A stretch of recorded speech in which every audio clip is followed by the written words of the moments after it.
కల్లు కల్లుమంటూ మెరుపల్లే తుళ్ళు జల్లు జల్లు జల్లు నాకు పొంగు నింగి ఒళ్ళు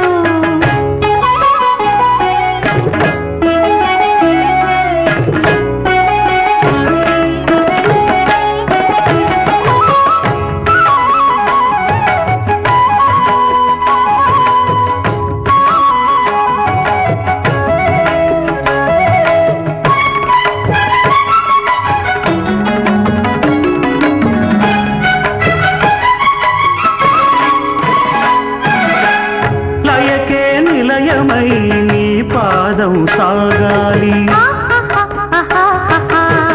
మలయానిల గతిలో సుమబాలగతూగాలి వలలో ఒదుగున విహరించే తిరుగాలి తెల్లయేటికి నటనం నేర్పించే గురువేడి తిరిగే కాలానికి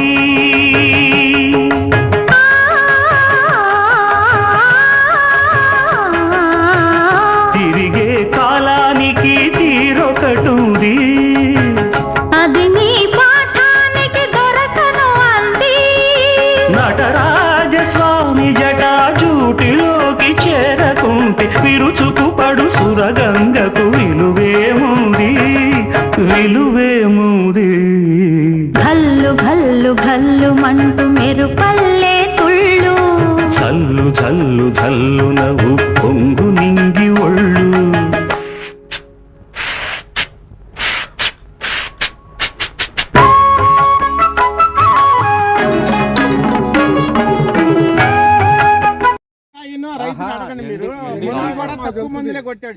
అట్లా కాదండి, కాయ ఎంత నూనె మెరుపుతుంటే తాలు ఎందుకు అయితే మీరు స్ప్రేయింగ్ స్క్వాడ్ దీనికి 15 రోజులకు ఒకసారి ఇచ్చారు. మీరు ఏం చేస్తారంటే వారానికో 5 రోజులకో కొడతారు మీరు మా సహజంగా. ఈయన 12 గ్యాప్ ఇచ్చాడు 52 ఎకరాల మీద. కనీసం స్ప్రేయింగ్ మధ్య 2 వారాల టైం దొరికింది ఆయన. 10 నుంచి 12 రోజులు 14 రోజులు అట్లా ఇచ్చాడు. క్వాలిటీ మందు కొడితే 15 రోజులు ఆగొచ్చండి. ఏదో పిచ్చి మందు కొడితే అది అంటే వాళ్ళు బాండ్ లో లేవండి, పెద్ద మందులు లేవు. 6.5 ఎకరాలు 15 ఎకరాలు వేసిండు. 6.5 ఎకరాలు లేదు, ఎక్స్పోనస్ లేదు, ఎలక్ట్రో లేదు, జంపు లేదు, పోలీస్ లేదు, అవి లేవులేండి, లేదు.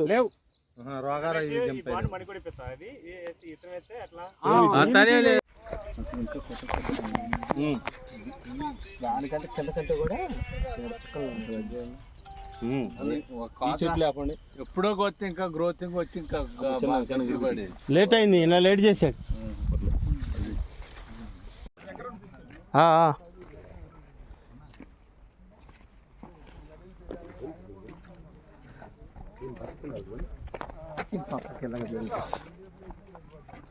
అటు కూడా చూడండి రెడ్డిగా రాచేవారు కూడా వెళ్ళి చూసి మనస్ఫూర్తిగా వేసుకోండి, ఇబ్బంది లేదు. మంచి వెరైటీ.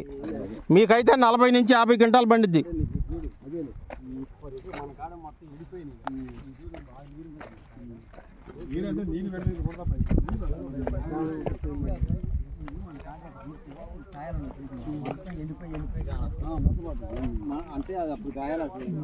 అటు బండి బుచ్చి గారి దగ్గర బండి.